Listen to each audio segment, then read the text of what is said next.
Just curious, what was it like to have that competitive juices running through you once again, even though and then also putting on a show as someone who knows the fans are here to see you? Yeah, I mean, like, these are the things that you love, like being competitive, and even when I go out and play with family or friends or whoever, like, you make it competitive. Like, you don't just go out there and hit the ball. Like, you make a game out of it. You do have a 2v2, you do whatever. And I think that's what the fun part about golf. And really with anything I do in life, I'm pretty competitive. So I probably wouldn't play golf if I didn't feel those competitive juices flowing. So Rocking with Scott Agness. This is crazy. This dude showed up out of nowhere. And when you know somebody, you like, they pop up at the house party uninvited, like, who told you to pull up? Scott Agness showed up at the ANNIKA like, hey, it's me, y'all. At Florida's Pelican Golf Club during a Pro-Am tournament, Caitlin Clark was handling routine media interactions when journalist Scott Agness from Fieldhouse Files stepped forward. The shift in her expression was immediate and unmistakable. Anyone observing could sense the change in atmosphere. Agness opened with a straightforward inquiry about her competitive mindset at the tournament. Clark's physical response was revealing. She directed her gaze downward, refused to make eye contact, and her posture suggested she wanted to be anywhere else. Her words were professional enough.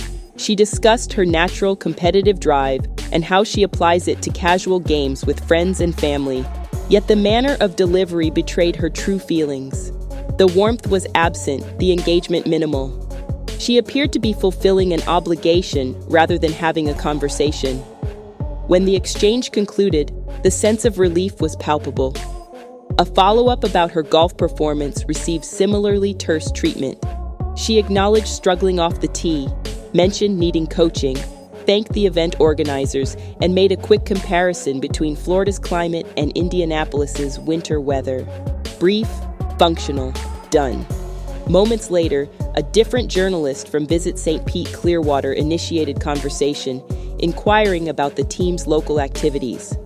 What followed was a complete reversal in energy and engagement. Clark's face brightened considerably, her eyes met the reporters consistently, and genuine enthusiasm colored her responses. She recalled childhood vacations in the area, referenced family-owned beach porters, and recognizes the criticism they endure.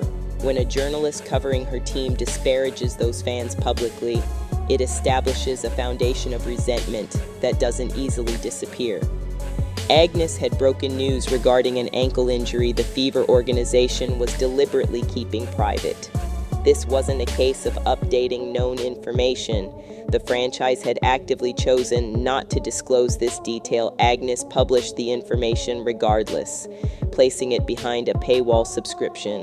While uncovering and reporting protected information falls within journalistic responsibilities, teams frequently withhold information that reporters subsequently reveal. The fallout from this specific revelation created headaches for both Clark and the organization. It generated speculation, fostered distrust among supporters, and transformed a private team matter into public debate. From Clark's vantage point, Agness represents someone who generated unnecessary conflict within her support base and complicated matters the organization preferred to manage internally.